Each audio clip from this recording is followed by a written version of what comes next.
안녕하세요. 세상담론에 오신 여러분을 환영합니다. 1988년 9월 17일 서울 잠실 주경기장에서 올림픽이 열렸습니다. 그 대회 종합 1위가 어디였는지 기억하십니까? 소련이었어요. 금메달 55개, 미국이 금메달 36개로 3위에 그쳤고 한국은 금메달 12개로 종합 4위였습니다. 근데 같은 해 모스크바 시내에서는 빵 하나 사려고 사람들이 100m씩 줄을 서고 있었습니다. 금메달 55개를 휩쓰는 초강대국과 우유 한 통을 못 구하는 나라. 이 두 장면이 같은 해, 같은 나라의 풍경이었어요. 숫자로 보면 더 선명합니다. 1989년 CIA가 추정한 소련 GDP는 약 2조 5천억 달러로 미국 다음 세계 2위였어요. 같은 해 한국은 300억 달러. 10배 넘게 차이가 났습니다. 1인당으로 따져도 소련이 한국의 1.6배였어요. 그런데 2024년 기준 1인당 GDP는 한국이 약 3만 6천 달러, 러시아가 약 1만 5천 달러입니다. 한국이 러시아의 2.4배예요. 한 사람 단위로 보면 36년 만에 4배 가까이 뒤집힌 겁니다. 운이 나빴던 걸까요? 아니면 스스로 무덤을 판 걸까요? 결론부터 말씀드리면 운이 아닙니다.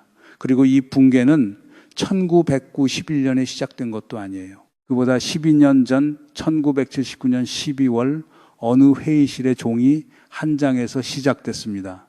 이건 단순한 제국 몰락사가 아닙니다. 가진 게 너무 많아서 시스템을 못 바꾼 나라의 해부도예요. 교과서와 뉴스는 소련 붕괴를 냉전 패배, 고르바초프의 실수 이렇게 한 줄로 정리하고 넘어가죠. 근데 종이 한 장에 사선 서명 하나로 14만 명을 전쟁에 보낸 그 장면을 제대로 짚은 보도 보신 적 있으세요? 오늘은 3단계로 내려가 보겠습니다.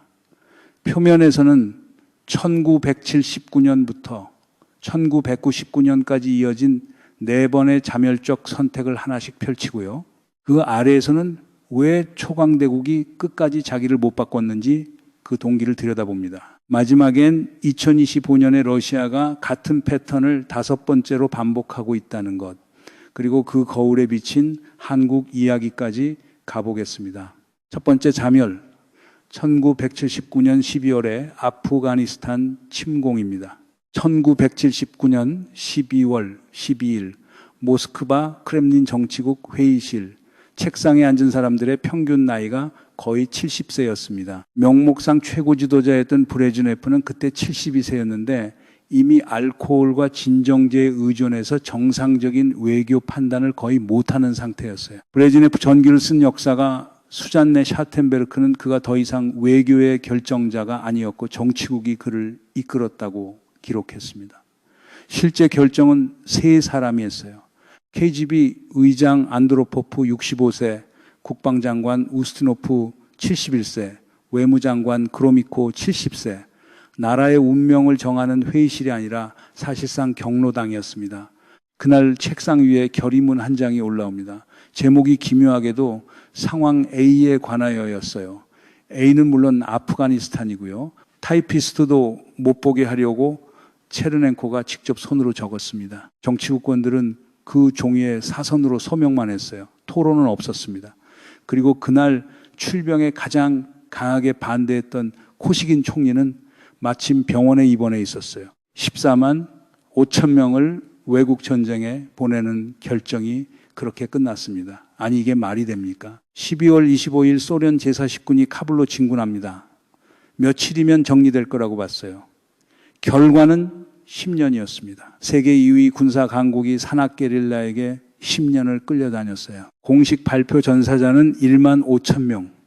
러시아 국방부가 나중에 인정한 추정치는 2만 6천에서 3만 명 이상입니다. 부상자만 5만 명이고요. CIA가 추정한 1979년부터 1986년까지의 누적 전쟁 비용은 현재 가치로 700억에서 800억 달러. 한국이 1980년대에 했던 중화학공업 투자 전체를 2번 할 수 있는 돈을 산학협곡에 쏟아부은 겁니다. 근데 돈보다 무서운 게 따로 있었어요.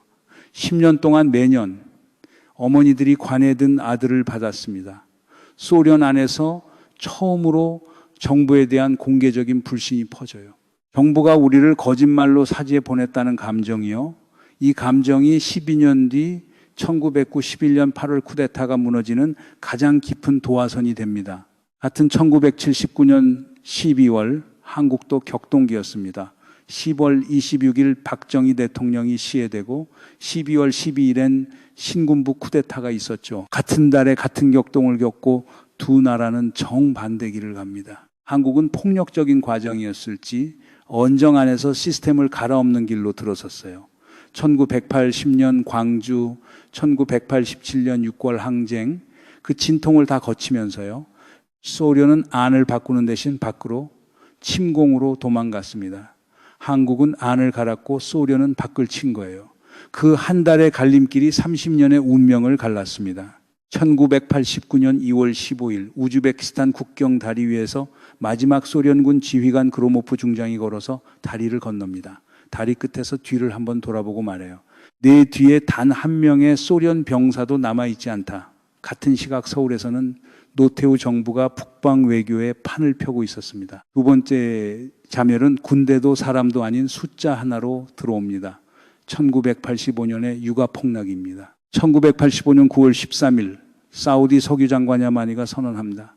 우리는 더 이상 시장의 균형자 역할을 하지 않겠다. 그동안 사우디는 자기 생산량을 줄여서 세계 육아를 떠받쳐 왔거든요. 그걸 그만두고 원하는 만큼 뽑겠다는 거였어요.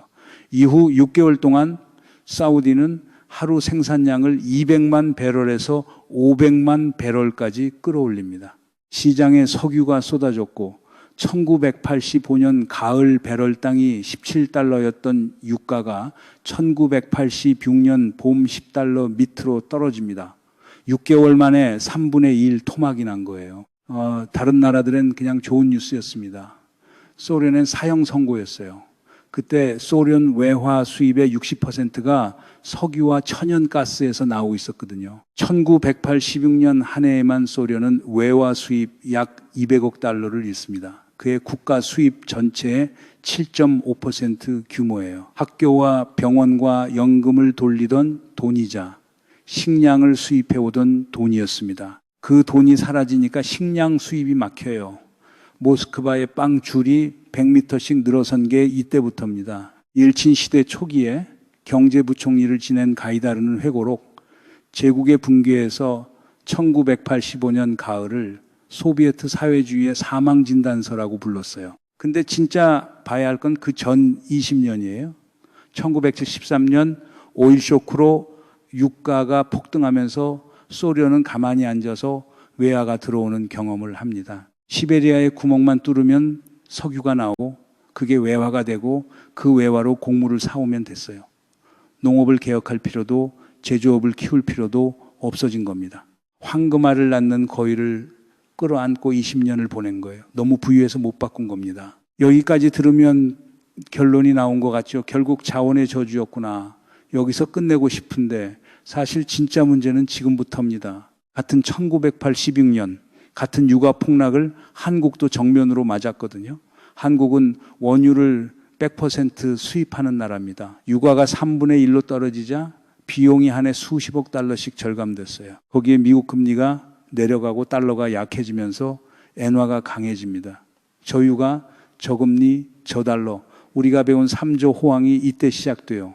1986년부터 1988년까지 3년 연속 연평균 실질 성장률 12.5%, 1986년에 사상 첫 경상수지 흑자 42억 달러를 기록하고 1987년 77억, 1988년 114억으로 불어납니다. 한군 이래 최대 호황이라는 말이 이때 나왔어요. 한번 보세요. 같은 사건이 한 나라엔 사망진단서가 되고 한 나라엔 최대 호황이 됐습니다. 소련이 1986년에 이룬 200억 달러는 한국이 그해 처음 본 흑자 42억 달러의 거의 5배 규모예요. 두 나라의 곡선이 1986년부터 교차하기 시작해서 다시는 되돌아가지 않습니다.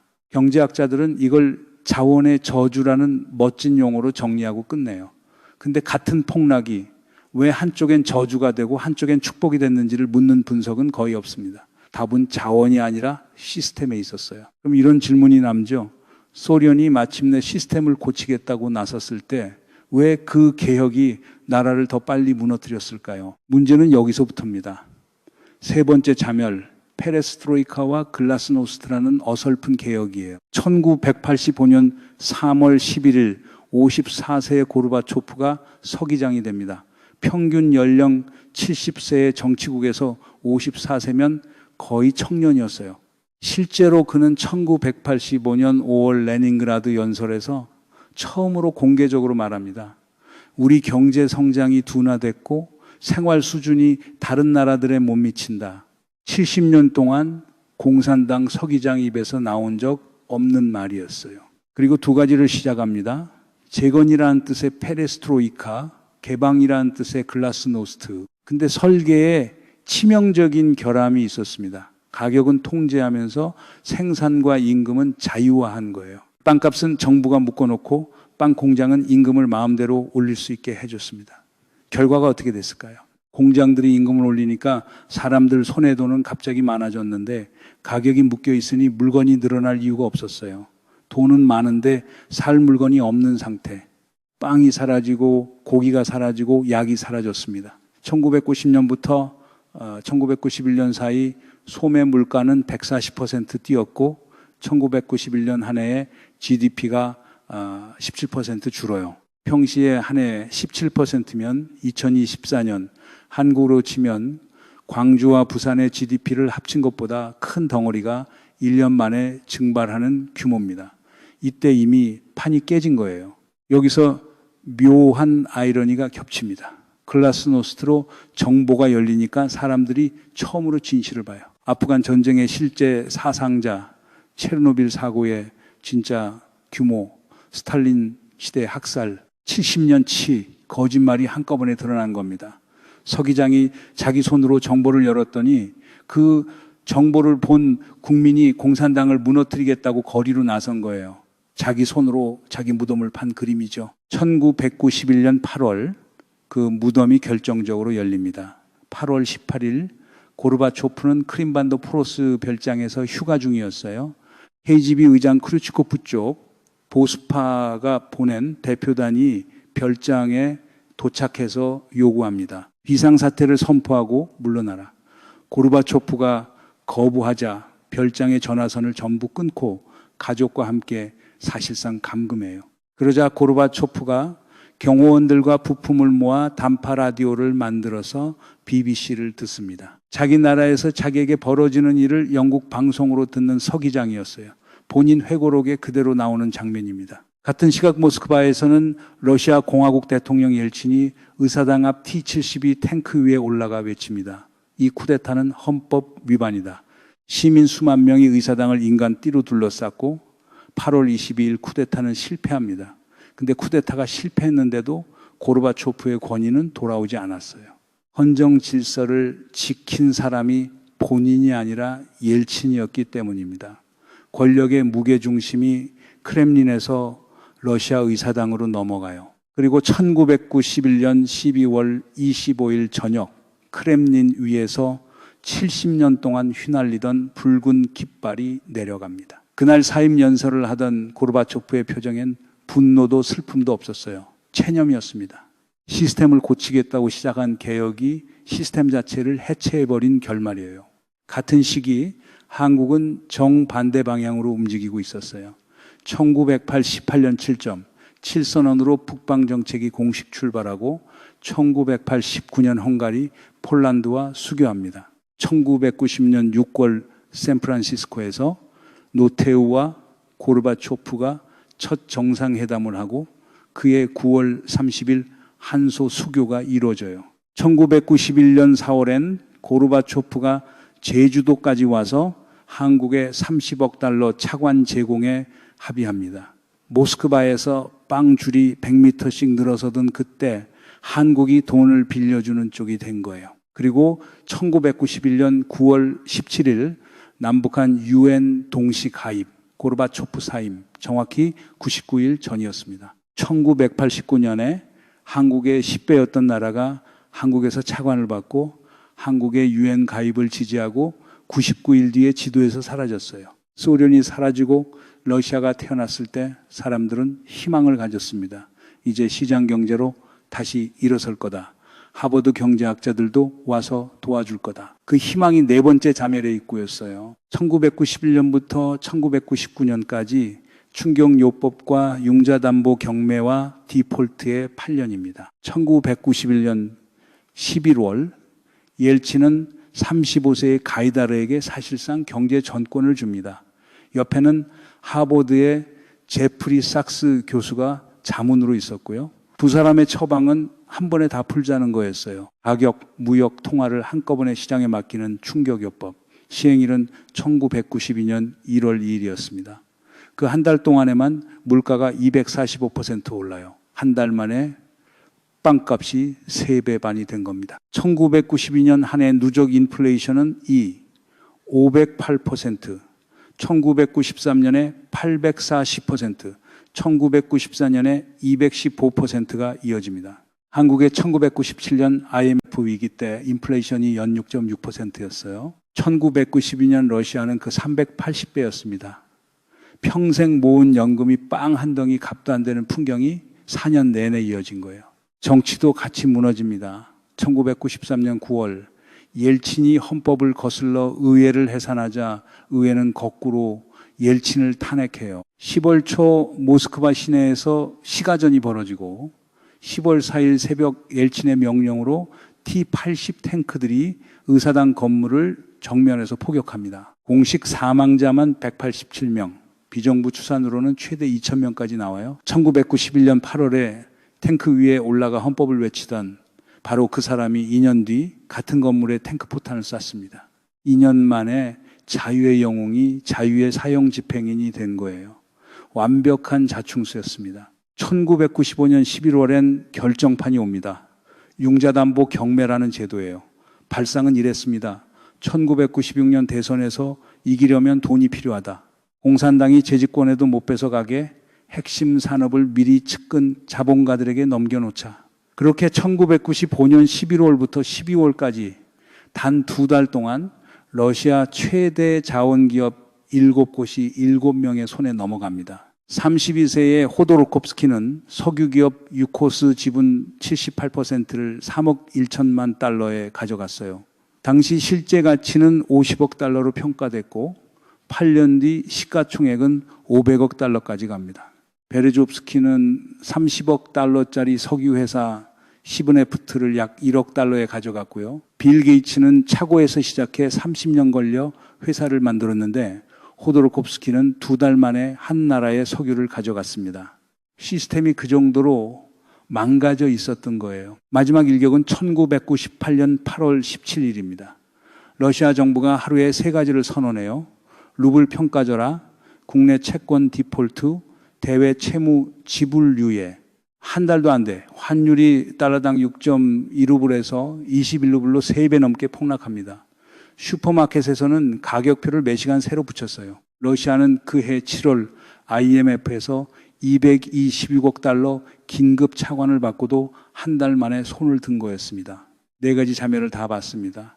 시대도 다르고 사람도 다른데 공통점이 하나 있어요. 1970년대 유가가 폭등할 때 농업도 제조업도 안 바꿨고 1979년엔 의사결정 구조를 안 바꾼 채 전쟁으로 도망갔고 1985년 유가가 폭락할 때도 가격 시스템을 안 건드렸고 1992년에 가격을 풀 때는 법치와 사유재산 제도를 안 만들었어요. 매번 가장 쉬운 길로만 갔습니다. 자원이 있는 게 저주가 아닙니다. 자원이 있을 때 시스템을 안 바꾸는 게 저주예요. 그 한 줄이 36년의 답이었습니다. 처음에 물었죠. 운이 나빴던 거냐고. 지금 와서 보면은 질문 자체가 틀렸습니다. 4개의 사건은 사실 단 하나의 결정이었어요. 시스템을 바꾸지 않는다는 결정이에요. 그 결정이 만든 청구서부터 보세요. 1989년부터 1998년까지 러시아 GDP는 45% 줄었습니다. 전쟁도 재해도 없는 평시에 정책 선택만으로요. 미국 대공황 때 감소폭이 30%였으니 그보다 깊고 길었습니다. 1990년대 중반 러시아 남성 평균 기대 수명은 57.6세까지 떨어져요. 1987년에 64.9세에서 7년이 사라진 WHO가 공식 확인한 인구학적 재앙이었습니다. 같은 시기 한국은 정확히 반대 방향의 장면을 만들었어요. 1996년 12월 12일 OECD 29번째 회원국이 됩니다. 1997년 말 IMF 위기로 크게 휘청였지만 빌린 195억 달러를 2001년 8월에 전액 조기 상환해요. 3년 9개월 만에 졸업이었습니다. 한국의 OECD 가입과 러시아의 디폴트 사이가 정확히 20개월입니다. 그 20개월 안에 한쪽은 부자나라 클럽에 들어갔고 한쪽은 빚을 못 갚는다고 손을 들었습니다. 하북 4개 주를 다 쥐고도 관도에서 무너진 원소가 떠오르는 대목이에요. 그리고 이 패턴은 끝나지 않았습니다. 2015년에 러시아를 보세요. 명목 GDP는 2024년 기준 약 2조 1, 700억 달러로 한국의 1조 8, 700억 달러보다 살짝 큽니다. 그럼 러시아가 한국보다 잘 사는 거 아니냐고 물으실 수 있는데 1인당으로 환산하면 러시아 1만 5천 달러, 한국 3만 6천 달러예요. 덩치는 비슷해졌는데 한 사람의 삶은 2배 넘게 벌어진 겁니다. 지금 러시아에서 벌어지는 일을 보면 그림이 더 분명해져요. 우크라이나 전쟁 4년차, 50개국이 부과한 제재가 누적이 1만 건을 넘고 그중 80%가 2022년 2월 이후 추가됐습니다. 동결된 중앙은행 자산이 약 400억 달러, 국방비는 GDP의 7에서 8%로 소련 말기 수준까지 다시 올라갔어요. 2014년 성장률 3.8%는 사실상 군수공장이 끌어올린 숫자였고 IMF는 2025년 성장률이 1.4%까지 둔화될 거라고 봅니다. 더 무서운 건 사람이에요. 2022년 이후 러시아를 떠난 사람이 65만 명을 넘는데 대부분이 45세 미만 대졸자 IT와 과학과 금융 인력입니다. 연간 자연 인구 감소가 60만 명에 가깝고 출생아 수는 200년 만에 최저 수준이에요. 러시아 중앙은행 스스로 노동자 480만 명이 부족하다고 인정합니다. 푸틴 25년의 공식도 같은 패턴이에요. 자원 가격이 오르면 통치가 안정되고 자원 가격이 흔들리면 침공으로 도망갑니다. 2008년 조지아, 2014년 크림반도, 2022년 우크라이나. 무기로 도망간 결과가 1989년엔 아프간이었고 2022년엔 우크라이나예요. 우리가 본 4가지 자멸이 지금 5번째로 반복되고 있는 겁니다. 그 거울의 반대편에 한국이 서 있습니다. 1989년에 한국은 자원도 영토도 없었고 가진 게 사람뿐이었어요. 그래서 시스템을 바꾸는 어려운 길을 갈 수밖에 없었습니다. 1980년대엔 정치 시스템을, 1990년대엔 산업 시스템을, IMF 때는 금융 시스템을 갈아엎었어요. 가진 게 없어서 바꿨기 때문에 36년 만에 자원 대국보다 부유한 사람들을 만들었습니다. 부의 크기보다 부를 만드는 방법이 중요하다는 걸 이 두 나라가 36년에 걸쳐 증명한 거예요. 제비 다리 하나로 시작한 흥부와 다 가지고 시작한 놀부의 결말처럼요. 근데 마지막으로 이 질문 하나는 열어두고 싶습니다. 지금의 한국은 어느 쪽일까요? 한국은 이제 반도체라는 유전을 가진 나라가 됐습니다. 가진 게 많아진 지금이 어쩌면 시스템을 바꾸기 가장 어려운 시점일지도 몰라요. 36년 전에 모스크바가 그랬던 것처럼요. 소련의 36년이 남긴 경고는 결국 우리를 향해 있습니다. 가진 게 많은 나라는 바꾸지 않고 바꾸지 않는 나라는 결국 다 잃습니다. 오늘 이야기가 흥미로우셨다면 좋아요 한번 눌러주시고 이런 역사 분석 놓치지 않으시려면 구독 버튼도 부탁드립니다.